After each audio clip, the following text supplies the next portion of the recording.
Hello guys and welcome back to our YouTube channel. Today we're going to be learning how to create your signature on Outlook. But before getting started, remember to support our channel, hit the like button, subscribe and turn on your notification bells to get notified every time we post something new. Now let's get started.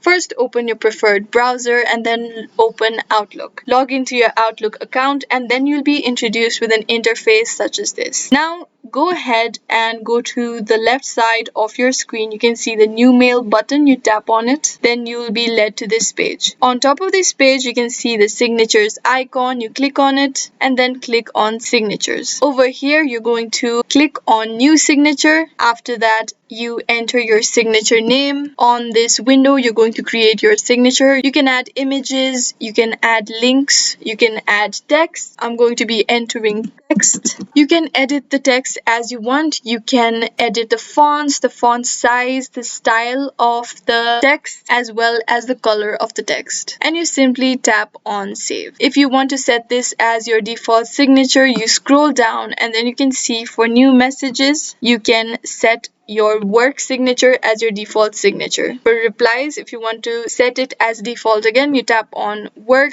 and then click on save. After that, you close this window. Whenever you try to send an email and you want your signature to appear, you can simply click on the signature icon and then your signature will show up. You click on it and then your signature will appear in the mail. And that's how you can create a signature on Outlook. I hope this video was useful. If you have any questions, let us know in the comments down below, and thanks for watching.